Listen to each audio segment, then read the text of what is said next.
Alhamdulillah, alhamdulillah, wassalatu wassalamu ala Rasulillah wa ala alihi wa ashabihi wa man tabi'a bihudah ila yaumi nalqah. Subhanaka la ilma lana illa ma 'allamtana wa 'allimna ma yanfa'una wanfa'na bima 'allamtana wa zidna ilman wa fahma. Amin ya rabbal alamin. Alhamdulillah pada malam hari ini Allah Subhanahu wa taala mudahkan kita untuk kembali melanjutkan pelajaran kita, murajaah kita dalam membaca kitab Al-Usul min Ilmi Al-Usul di dalam ilmu usul fikih. Ini adalah pertemuan kita yang ke-10. Insyaallah kita akan membaca penjelasan beliau yang berkaitan dengan mabhasul kalam, pembahasan tentang al-kalam. Dan pembahasan tentang al-kalam ini adalah awwalu mabhasin, adalah pembahasan pertama yang mana itu adalah pembahasan dari materi-materi di dalam ilmu usul fiqh. Adapun pembahasan-pembahasan sebelumnya, yaitu tentang pengertian daripada frasa usul fiqh lughatan wa istilahan bi'tibar mufradaihi wa bi'tibari laqaban. Kemudian pembahasan tentang al-ahkam dan pembahasan tentang mabahithul idrak itu bisa kita golongkan ya sebagai pembahasan tentang muqaddimah atau pembukaan ya atau pengantar ya sebelum membahas tentang maudu'at ilmi usul fiqh ya. Baik. Kita langsung saja baca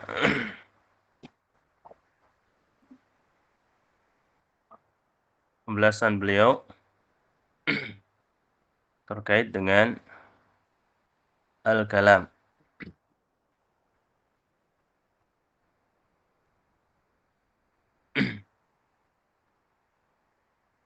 Qala al-musannifu rahimahullah al-kalamu.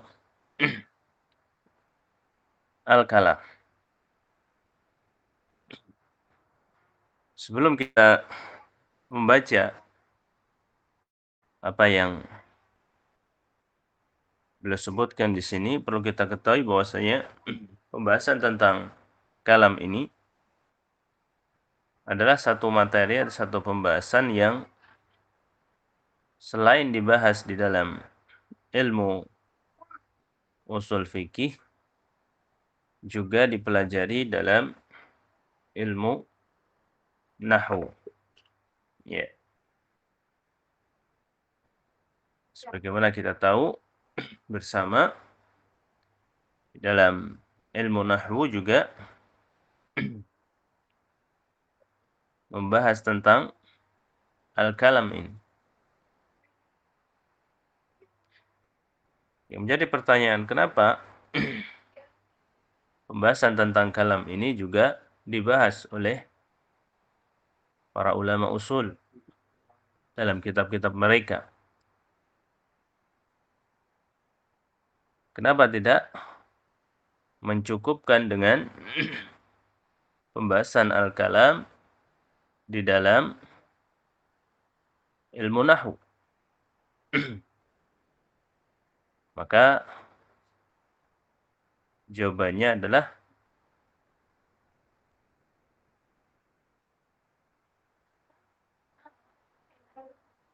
adanya perbedaan tujuan. Ya, tentunya tujuan utama ya. Adanya perbedaan tujuan membahas al-kalam di dalam ilmu nahwu dengan pembahasan al-kalam dalam ilmu usul fikih. Tujuannya berbeda. Ketika tujuannya berbeda, maka mengharuskan di sana ada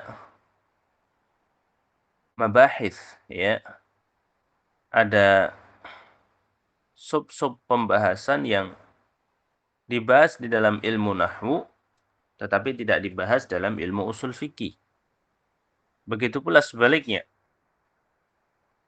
Di sana ada sub-sub bab tentang al-kalam ini dalam ilmu usul fikih yang tidak dibahas di dalam ilmu nahwu. Kenapa? Karena memang tujuannya berbeda. Tujuan membahas tentang kalam dalam ilmu nahwu dengan tujuan membahas kalam dalam ilmu usul fikih itu berbeda. Sehingga tidak bisa ulama usul fikih mencukupkan diri pembahasan tentang kalam itu dengan melihat di kitab-kitab nahwu. Karena di sana ada banyak materi-materi ya, sub-sub bab pembahasan yang tidak dibahas dalam ilmu bahasa. Ya, dalam ilmu nahwu. Sebagaimana nanti akan kita ketahui bersama. Bahkan pembahasan atau para ulama usul fiqh ya membahas tentang kalam ini, merincinya dengan perincian yang sama sekali tidak dibahas oleh ulama ulughah. Ya, annal usuliyina daqqaqu fi masailil lughah ma la yatatarraq ulama ulughah. Ya. Jadi para ulama usul fiqh ini daqqaqu, yakni merinci, mentafsil, membahas tentang al-kalam ini dengan suatu pembahasan yang sama sekali tidak dilihat ya oleh ulama ulughah. Sekarang pertanyaannya, apa tujuan membahas al-kalam dalam ilmu nahwu dan apa tujuan bahas kalam dalam ilmu usul fiqh? Maka jawabannya adalah tujuan membahas al-kalam dalam nahwu, tujuannya apa? Siyanatul kalami anil lahan. Ya, fil kalam. Ya, siyanatu al-lisan minal lahni fil kalam. Yaitu siyanatul lisan, menjaga lisan, anil lahni fil kalam, dari kekeliruan dalam berucap.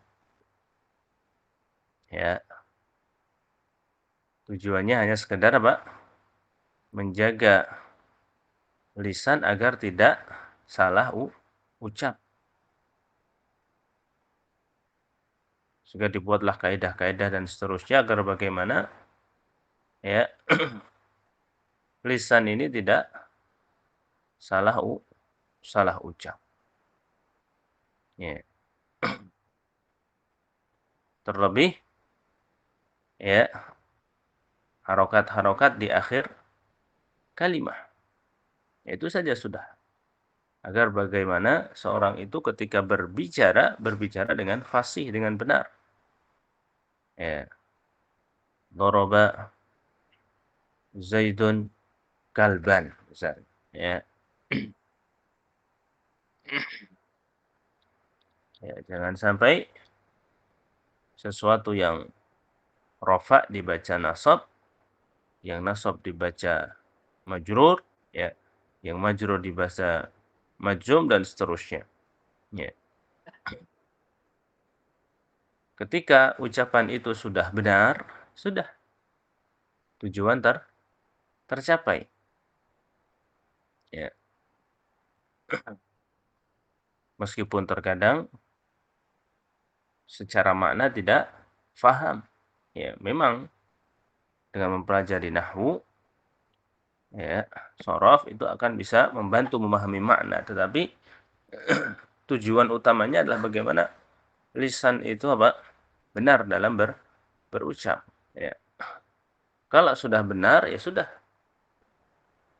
tujuannya sudah tercapai. Ya, itu tujuan mempelajari al-kalam dalam nahwu. Sehingga nanti yang dibahas dalam ilmu nahwu tentang kalam itu adalah segala hal yang dapat membantu ya seseorang dalam benar ketika berbicara atau berucap. Ya. Berbeda dengan membahas al-kalam dalam usul fiqh. Ya, tujuannya bukan hanya sekedar benar dalam apa? Berbicara, tetapi ma'rifatu ma'nal muradi minal kalam. Ya, ma'rifatu ma'nal muradi min al-kalam. Ya, kalau kita tuh, eh, artikan dulu apa artinya. Ma'rifatu ma'nal murad minal kalam. Jadi mengetahui makna yang diinginkan dari sebuah al-kalam. Ya.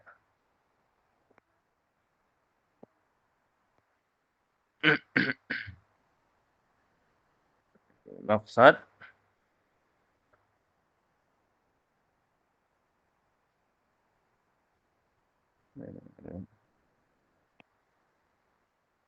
maksud biro satul kalam fi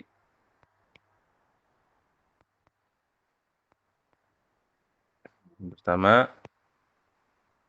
ilmi nahwi.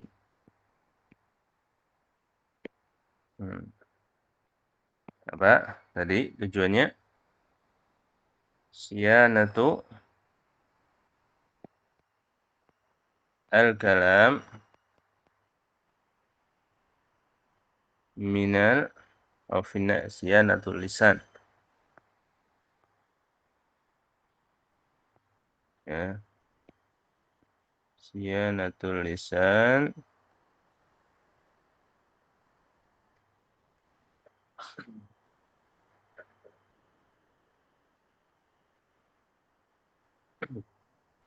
fil kalam.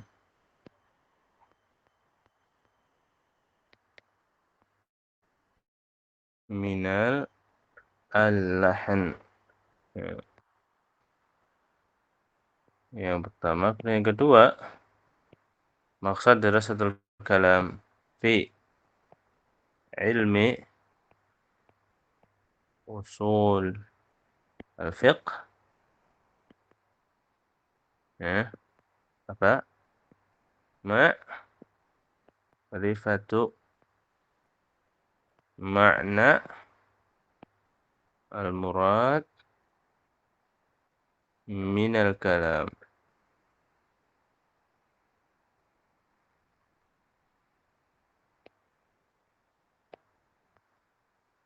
Hmm.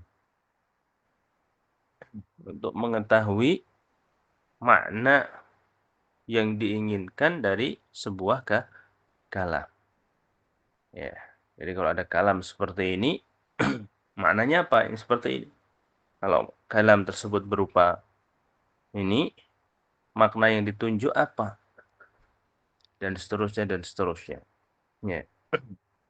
Ketika apa yang menjadi tujuan itu berbeda, maka tentunya materi-materi yang akan dibahas di situ ya berbeda.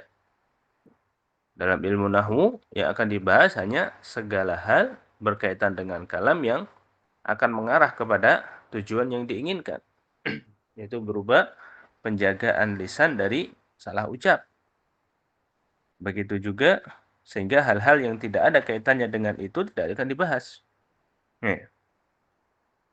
Begitu juga dalam ilmu usul fiqh. Ya, hanya akan membahas hal-hal yang akan mengarah kepada bagaimana seorang itu mampu mengetahui makna dari suatu al-kalam. Hal-hal yang tidak ada kaitan ya atau yang tidak mengantarkan kepada tujuan ini tidak akan dibahas. Ya. Sehingga berbeda. Ya, dan ini penting kita untuk ketahui. Ya. Karena dalam beberapa ilmu itu ada ya tema-tema yang sama persis. Ya, seperti ini. Pembahasan tentang kalam itu dalam ilmu nahwu ada, dalam usul fikih ada. Ya. Nanti ada lagi pembahasan yang lain, misalnya tentang hadis. Dalam ilmu mustalah hadis ada, dalam ilmu usul fikih ada. Kenapa masing-masing membahas itu? Kenapa tidak mencukupkan dengan salah satu? Ya, karena tujuannya berbeda. Ya, ini perlu untuk kita ketahui di sini. Baik.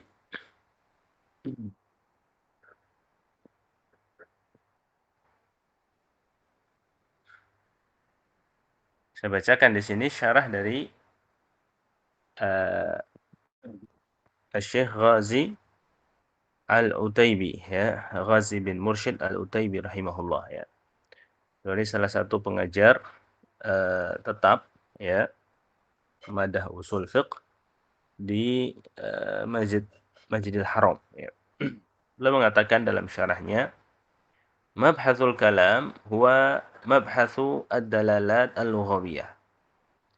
Jadi yang dimaksud dengan mabhasul kalam dalam ilmu usul fikih ini adalah mabhath satu pembahasan tentang ad-dalalat al-lughawiyah.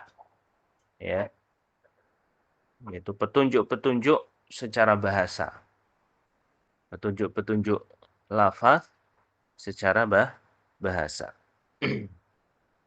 Wa huwa min ahammi mabahith ilmi al-usul.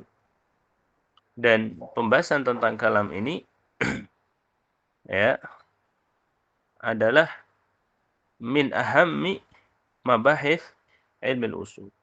Termasuk daripada pembahasan yang paling penting dalam ilmu usul fiqh. Wa asilu mawdu'atihi ya. Dan pembahasan yang paling dasar atau paling asal itu paling paling penting juga ya, itu cuma penekanan lain ya. Wadzalika li'anna atau paling dasar ini juga bisa ya. Paling dasar, paling ditekankan. Wadzalika li'anna nususal kitabi was sunnah nazalat bilisanil Arab. Kenapa dikatakan mabahith al-lughah min ahammi mabahith al-usul wa awsilu mawdu'atihi? Ya, wadzalika yang demikian itu li'anna disebabkan ya atau alasannya nusus al-kitab was sunnah ya, nas-nas Al-Qur'an dan sunnah di mana itulah yang akan menelurkan suatu hukum. Nazalat bilisanil Arab. Ya, keduanya diturunkan dalam bahasa Arab. Ya, lisanil Arabi. Ya. Wala yumkin fahmuhuma ala wajhin sahih illa ala ma yaqtadihi lisanuhum wa lughatuhum, dan tidak mungkin ya memahami keduanya ala wajhin sahih dengan pemahaman yang benar illa kecuali ala ma yaqtadihi lisanuhum wa lughatuhum. Ya. Di atas atau ya illa ala ma yaqtadihi lisanuhum, yani kecuali dengan mengetahui ya, lisan mereka dan bahasa mereka. Walihada uniya bihi ulama'ul usul wa'tabaruhu jauhara hadzal ilmi wa umdatahu. Ya. Maka dari itu para ulama usul ini benar-benar memperhatikan ya uniya bihi ulamaul usul, artinya memperhatikan itu membahas dengan sedemikian rinci ya, membahas dengan sedemikian tafsil. Wa'tabaruhu, dan mereka menganggapnya jauharu hadzal ilm wa umdatah. Jauhar itu ya inti ya daripada ilmu ini dan asasnya. Ya, umdatahu itu asasnya. Dan seterusnya ya.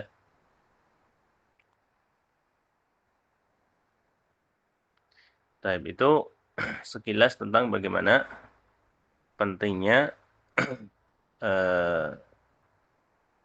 mabahith al-kalam ya, mabahith al-kalam.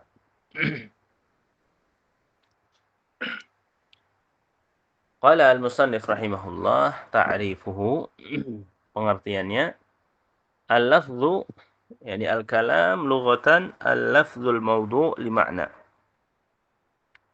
Al-kalam secara bahasa itu artinya adalah satu ungkapan, satu lafaz ya.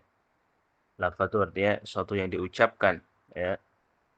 Satu yang diucapkan yang terdiri dari susunan huruf, yaitu lafaz. Al-lafzu al-mawdu', yang diletakkan digunakan makna, untuk menunjukkan suatu makna ya. Jadi makna lafaz apa saja yang lafaz itu dipakai ya, digunakan ya, atau dipakai, diletakkan ya untuk menunjukkan suatu makna, itulah al-kalam secara bahasa ya, lughatan. Contohnya apa? Contohnya misalnya di sini kita ya contohnya seperti rumah.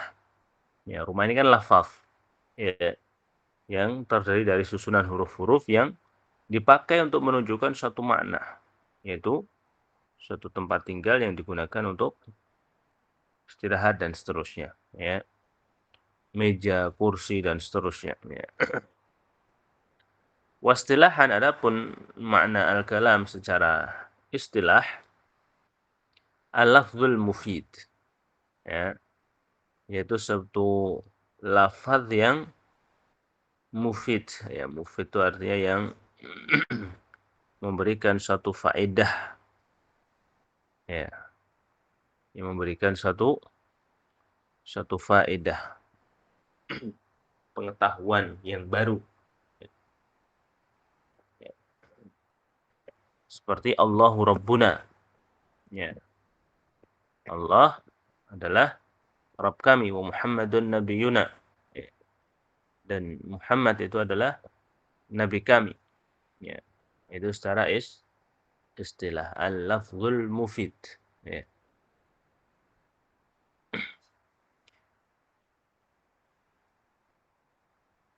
Sawa'un biwad'il arabi atau tidak Ya.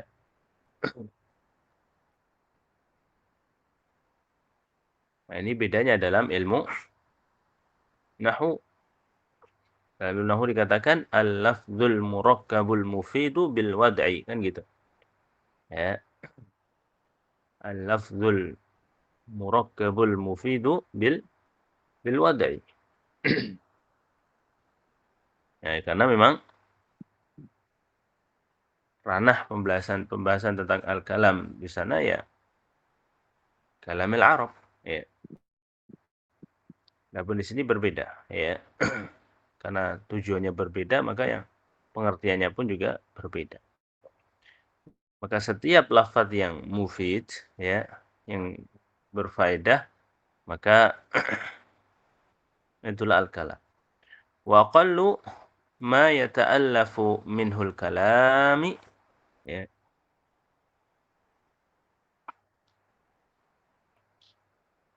Wa aqallu ma yata'allafu minhu al-kalam ismani au fi'lun wa ismun. Ya.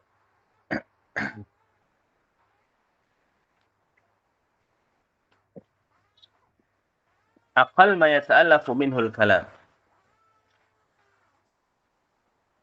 Jadi susunan paling minimal, paling sedikit pada sebuah al-kalam, ketika al-kalam itu adalah al-lafzul mufid, maka kalam ini tidak mungkin tersusun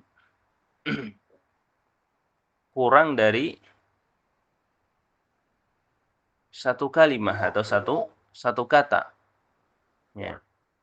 Karena satu kata ini tidak mungkin bisa memberikan satu faedah yang sempurna. Ya.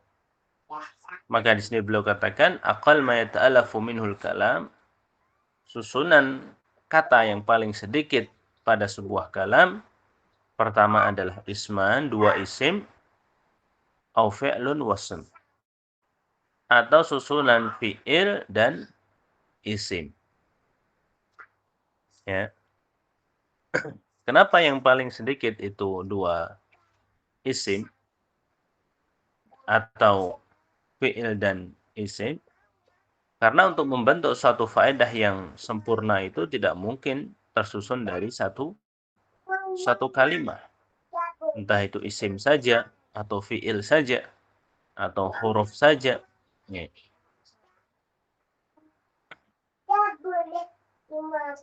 Akan tetapi karena apa? Karena hanya isim saja sendiri, fi'il saja sendiri, atau huruf saja sendiri tidak bisa melahirkan suatu faedah yang sempurna. Seperti maktabun misalnya. Ya. La yufidu ifadatan yahsunu sukutu alaih. Ya. Begitu juga zahaba. Ya. Bi mujarradihi la yufidu faedatan yahsunu sukutu alaihi. Ya, tidak memberikan satu faedah yang sempurna yang membuat al-mukhatab itu apa? Diam, ya. Maka susunan kalam yang paling sedikit adalah isim-isim atau fi'il dan isim. Mithalul awal, contoh yang pertama berarti ini contoh yang isim dan isim. Muhammadun Rasulullah. Ya, Muhammad isim, Rasulullah isim. Ya. Ustaz, bukankah ini terdiri dari tiga isim? Ya. Muhammad, Rasul dan Allah. Tidak. Ya, karena Rasulullah ini adalah ya mudhaf ilaih. Ya. Yang eh, berarti satu isim, ya, atau yang kita istilahkan dengan kata majmu', ya. Maka Muhammad ini isim, Rasulullah ini isim. Ya. Hal yufidu faidatan yahsunu sukut alaih? Ya. Ya. Kata Muhammadur Rasulullah itu adalah satu ungkapan yang memberikan satu faedah yang sempurna. Ya. Wa mithalu tsani, contoh yang kedua, istaqama Muhammadun. Ya. Zahaba Muhammadun. Ya. Fi'il dan isim. Ya. Contoh isim-isim ya baik sekali ya. Kitabun, jadidun, ya,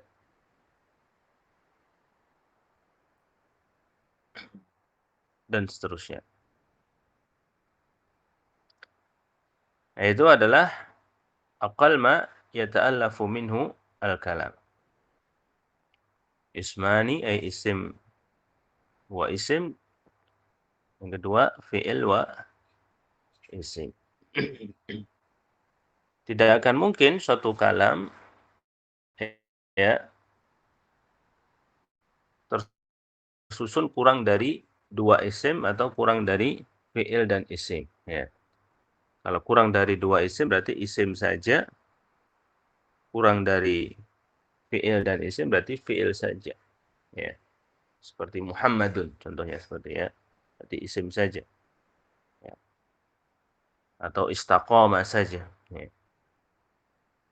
Kenapa seperti itu tidak dikatakan kalam? Karena la yufidu faedatan, ya, tidak memberikan satu faedah, sementara al-kalam pengertiannya al-lafdu al-mufidu, ya. Tapi kalau diperhatikan, ya, beliau mengatakan wa aqall ma yata'allafu minhul kalam ismani au fi'lun wasmun. Kenapa beliau tidak mengatakan au ismun wa fi'lun, tapi fi'il wa isim? Contohnya istaqama Muhammadun. Kenapa tidak dikatakan, atau kenapa beliau tidak mengatakan isim wa fi'il? Ya. Ketika beliau katakan isim wa fi'il, ya, seperti contohnya istaqama atau Muhammadun istaqama, ya, isim dulu baru fi'il, maka pada hakikatnya ya ungkapan Muhammadun istaqama ini tidak tersusun dari dua kata,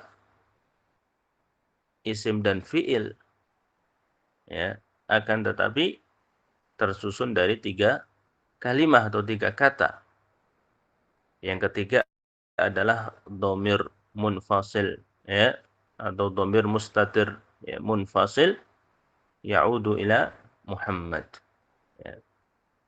Sehingga takdirnya Muhammadun istaqama huwa, ya, sehingga tidak lagi isim dan fi'il, tetapi isim fi'il isim, ya. Sehingga tidak tersusun dari dua, tetapi dari tiga kata, ya. Makanya beliau mengatakan au fi'lun wa ismun, ya. Ini menunjukkan bagaimana ketelitian beliau, ya, dalam uh, mengungkapkan sesuatu. Wahidul kalami kalimatun, ya. Taib disebutkan dalam syarah al-waraqat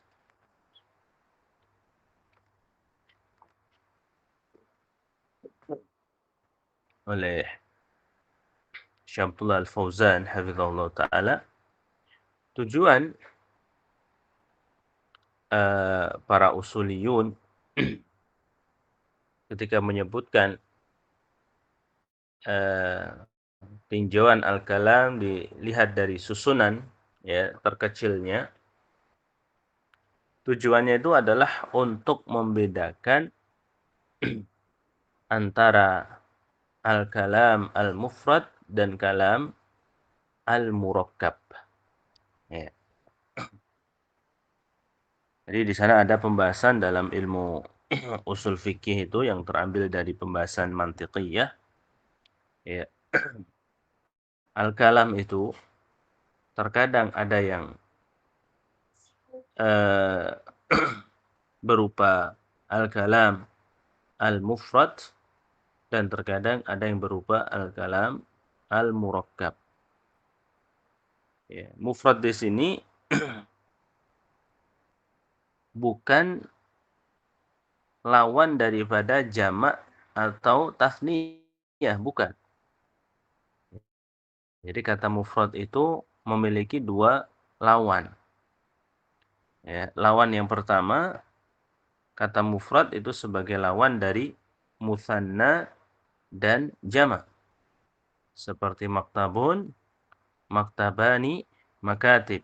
Ya. Di sana juga ada lawan daripada mufrad yaitu murakkab. Ya, murakkab itu adalah sesuatu yang tersusun. Ya. Seperti contohnya kata fikih dan usul fikih. Ya, kata fikih dan usul fikih. Kata fikih saja itu kata mufrad, ya, karena tersusun dari ya karena dari satu di situ. Adapun murakkab itu ya satu kata yang terdiri dari dua, yaitu kata usul dan fikih. Ala kulli hal ya, itu tujuannya.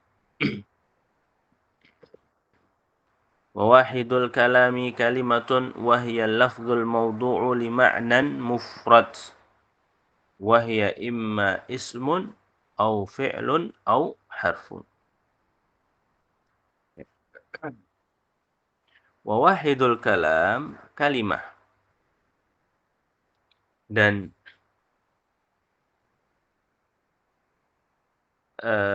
bagaimana kita mengatakan wawahidul kalam kalimatun ini susunan yang membentuk suatu kalam atau satu bagian dari kalam itu dinamakan dengan kalimah. Tadi dikatakan al-kalam itu pastilah tersusun dari uh, apa namanya? Susunan, ya, tersusun dari ya dari susunan tadi, ya. Nah, inilah yang dibahas di sini. Wa wahidul kalami kalimatun. Dan satu bagian dari al-kalam itu disebut dengan kalimah. Pengertiannya apa? Al-lafzul mawdu' li ma'nan mufrad. Yaitu lafaz yang dipakai untuk makna mufrad. Makna mufrad itu makna tunggal. Ya. Seperti maktabun, dhahaba, raja'a, ya, qalamun, dan ya dan seterusnya. Ya, wa, ya. Summa, ya. Itu adalah bagian dari al-kalam. Itu disebut dengan kalimah. Artinya yang al-kalam itu adalah susunan daripada al-kalimah. Ya, susunan daripada al-kalimah.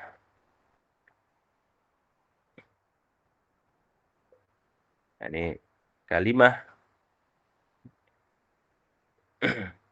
bergabung dengan kalimah yang lain, maka terbentuklah al-kalam. Ya.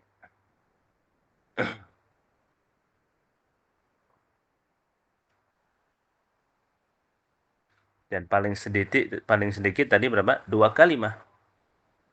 Dua kalimah yang berupa dua isim atau fi'il dan isim.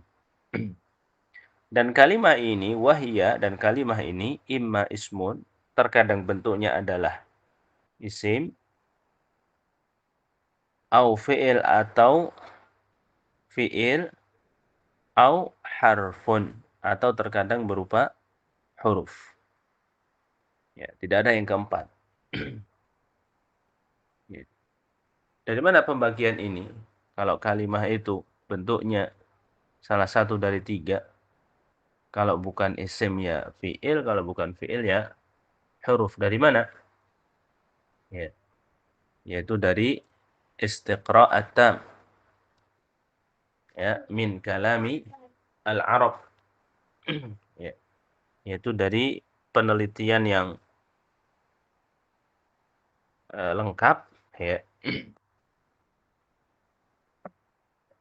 pada perkataan-perkataan orang Arab. Maka ditemukanlah, ya, kesimpulan ini, yaitu kalimah yang dipakai oleh orang Arab dalam pembicaraan mereka itu kalau bukan isim ya fi'il atau huruf. Ya. Apa itu pengertian daripada isim, fi'il dan huruf? Ya. Maka pembahasannya di dalam ilmu nahwu. Untuk mengetahui ya Pak, apa itu isim, ya, ciri-cirinya apa itu fi'il, ya, ciri-cirinya apa, begitu juga huruf, maka pembahasannya ada di dalam ilmu nahwu. Nah, Kak, silakan dirujuk di sana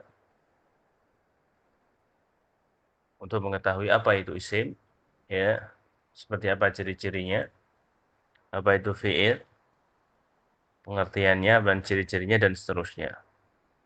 Ya. Para ulama usul, ya, tidak merasa perlu untuk membahas lagi, ya, mengulangi lagi, karena sudah ada dalam pembahasan apa di dalam ilmu nahwu. Ya. Nah, inilah apa yang dinamakan oleh para ulama dengan yang namanya dengan istimdad. Ya. Istimdad suatu ilmu. Ini seorang di dalam sebelum mempelajari suatu ilmu tertentu, dia harus minimal sudah mempelajari ilmu yang lain. Namanya istimdad. Dan di antara istimdad ilmu usul fikih ini adalah ilmu nahwu. Artinya apa? Seorang eh, sebelum mempelajari ilmu usul fikih ini, dia harus, ya, sudah pernah belajar apa? Ilmu nahwu. Ya. Bukan menjadi pakar ilmu nahwu dulu, enggak. Tapi minimal pernah belajar lah, ya, hal-hal dasar seperti di sini. Pengertian isim itu apa? Ciri-cirinya apa? Tanda-tandanya apa? Ya, ini kan hal-hal yang dasar dalam ilmu nahwu. Begitu juga fiil dan huruf. Ya.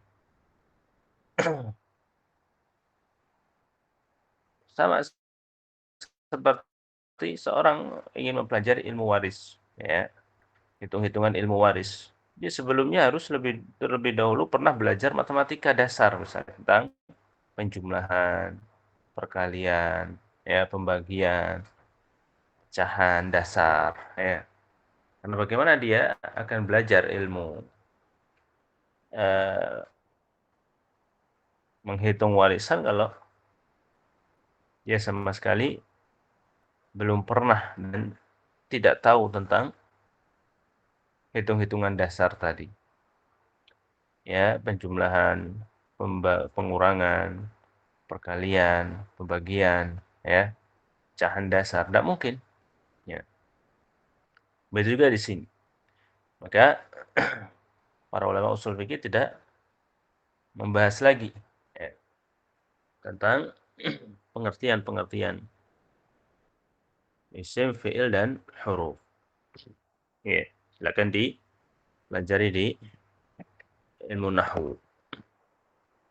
Dan seharusnya sebelum pelajari tentang usul fikih harus pernah belajar dulu, ya, minimal mengenal lah, ya.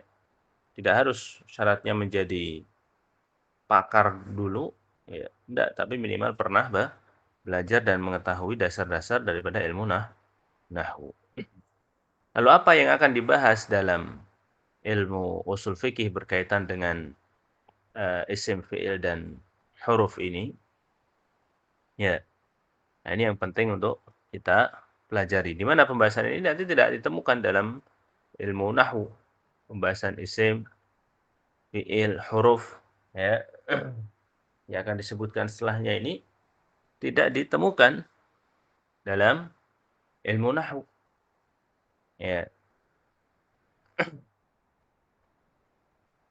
baik.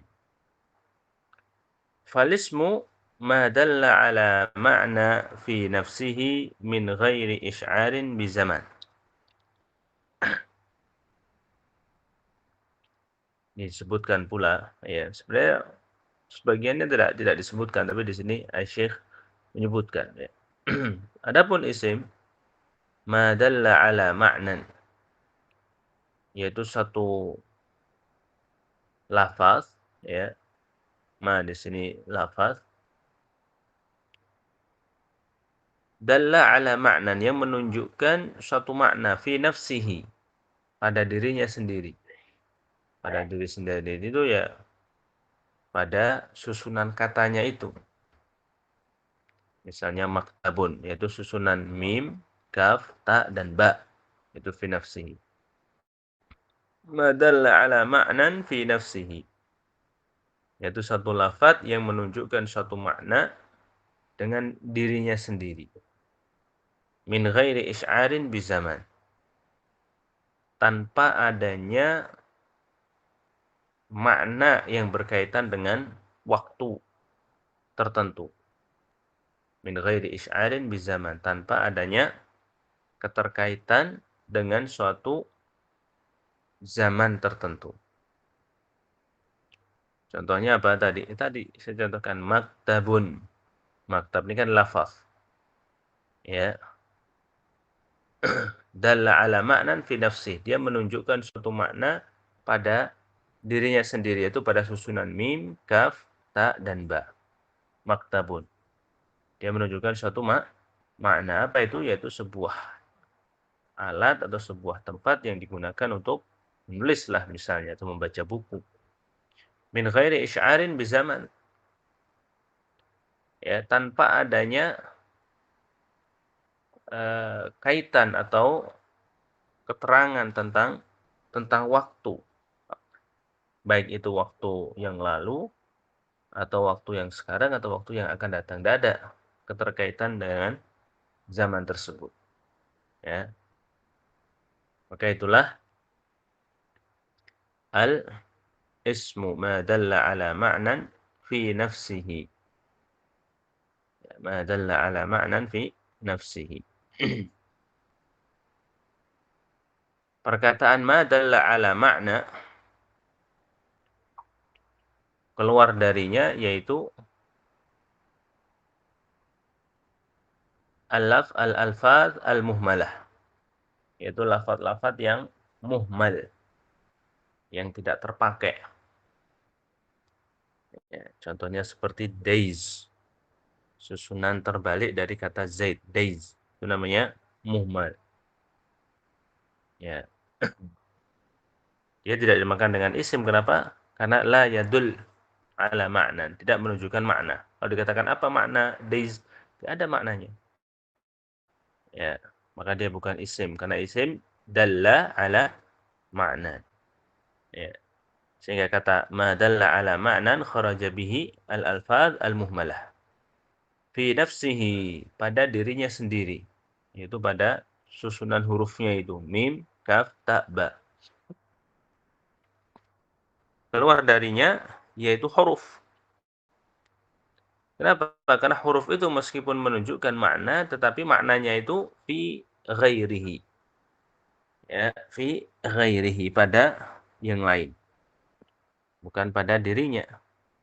Ya, makna yang dikandung oleh kata wa itu pada kata yang lainnya, ya, yang bersambung dengannya. Wa dhahaba, ya, baru kelihatan, ya. Min ghairi is'arin bi zaman, tanpa ada apa? Makna terkait dengan waktu. Kharaja bihi al-fi'il. Ya, karena fi'il itu meskipun dia menunjukkan makna pada dirinya, tetapi musy'irun bi hayatihi bi ahadil azminah as-salasah, ya.